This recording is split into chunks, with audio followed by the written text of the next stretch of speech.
एक बार एक राजा ने गांव में राम कथा करवाई और कहा कि सभी ब्राह्मणों को राम कथा के लिए आमंत्रित किया जाए। राजा ने सबको राम कथा पढ़ने के लिए यथास्थान बिठा दिया। एक ब्राह्मण अंगूठा छाप था, उसको पढ़ना लिखना कुछ आता नहीं था। वो ब्राह्मण सबसे पीछे बैठ गया और सोचा कि जब पास वाला पन्ना पलटेगा तब मैं भी पलट दूंगा। काफी देर देखा कि पास बैठा व्यक्ति पन्ना नहीं पलट रहा है। उतने में राजा श्रद्धा पूर्वक सबको नमन करते चक्कर लगाते लगाते उस सज्जन के समीप आने लगे। तो उसने एक ही रट लगा दी कि अब राजा पूछेगा तो क्या कहूंगा, अब राजा पूछेगा तो क्या कहूंगा। उस सज्जन की ये बात सुनकर पास में बैठा व्यक्ति भी रट लगाने लग गया कि तेरी गति सो मेरी गति, तेरी गति सो मेरी गति। उतने में तीसरा व्यक्ति बोला, ये पोल कब तक चलेगी, ये पोल कब तक चलेगी। चौथा बोला, जब तक चलता है चलने दे, जब तक चलता है चलने दे। वे चारों अपने सिर नीचे किए इस तरह की रट लगाए बैठे हैं कि पहला कहता है अब राजा पूछेगा तो क्या कहूंगा, दूसरा कहता है तेरी गति सो मेरी गति, तीसरा कहता है ये पोल कब तक चलेगी और चौथा कहता है जब तक चलता है चलने दे।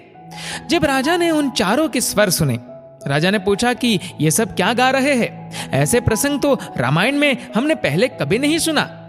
उतने में एक महात्मा उठे और बोले, महाराज ये सब रामायण का ही प्रसंग बता रहे हैं। पहला व्यक्ति है, ये बहुत विद्वान है।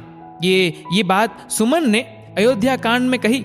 राम लक्ष्मण सीता जी को वन में छोड़ घर लौटते हैं, तब ये बात सुमन कहता है कि अब राजा पूछेंगे तो क्या कहूंगा, अब राजा पूछेंगे तो क्या कहूंगा। फिर पूछा कि ये दूसरा कहता है कि तेरी गति सो मेरी गति। महात्मा बोले, महाराज ये तो इनसे भी ज्यादा विद्वान है।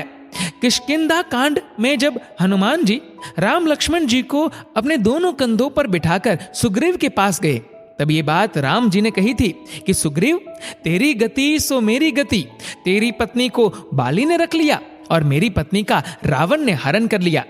राजा ने आदर से फिर पूछा कि महात्मा जी ये तीसरा बोल रहा है कि ये पोल कब तक चलेगी, ये बात कभी किसी संत ने नहीं कही। बोले, महाराज ये तो और भी ज्ञानी है। लंका कांड में अंगद जी ने रावण की भरी सभा में अपना पैर जमाया, तब ये प्रसंग मेघनाथ ने अपने पिता रावण से किया कि पिताश्री ये पोल कब तक चलेगी।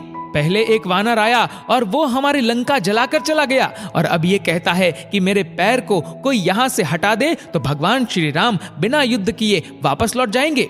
फिर राजा बोले कि ये चौथा बोल रहा है। वो बोले, महाराज ये इतना बड़ा विद्वान है कि कोई इनकी बराबरी कर ही नहीं सकता। ये मंदोदरी की बात कर रहे हैं। मंदोदरी ने कई बार रावण से कहा कि स्वामी आप जिद छोड़ सीता जी को आदर सहित राम जी को सौंप दीजिए, अन्यथा अनर्थ हो जाएगा। तब ये बात रावण ने मंदोदरी से कही कि जब तक चलता है चलने दे। मेरे तो दोनों हाथ में लड्डू है, अगर मैं राम के हाथों मारा गया तो मेरी मुक्ति हो जाएगी। इस अदम शरीर से भजन वजन तो कुछ होता नहीं और मैं युद्ध जीत गया तो त्रिलोकी में भी मेरी जय जयकार हो जाएगी। राजा इन सब बातों से चकित रह गए। बोले कि आज हमें ऐसा अद्भुत प्रसंग सुनने को मिला कि आज तक हमने नहीं सुना। राजा इतने प्रसन्न हुए कि उस महात्मा से बोले कि आप कहे वो दान देने को राजी हूं। उस महात्मा ने उन अनपढ़ अंगूठा छाप ब्राह्मण भक्तों को अनेकों दान दक्षिणा दिलवा दी। इन सब बातों का एक ही सार है कि कोई अज्ञानी, कोई नास्तिक, कोई कैसा भी क्यों ना हो, रामायण भागवत जैसे महान ग्रंथों को श्रद्धा पूर्वक छूने मात्र से ही सब संकटों से मुक्त हो जाते हैं और भगवान का सच्चा प्रेमी हो जाए उनकी तो बात ही क्या है। मत पूछिए कि वे कितने धनी हो जाते हैं। दोस्तों इस वीडियो को लेकर आपकी क्या राय है नीचे कमेंट करके जरूर बताएगा और अगर आपको वीडियो अच्छा लगा हो तो इस वीडियो को लाइक करेगा, शेयर करेगा ज्यादा से ज्यादा लोगों तक और ऐसी ही और भी इंस्पिरेशनल स्टोरीज के लिए हमारे फेसबुक पेज को आज ही फॉलो करें। धन्यवाद।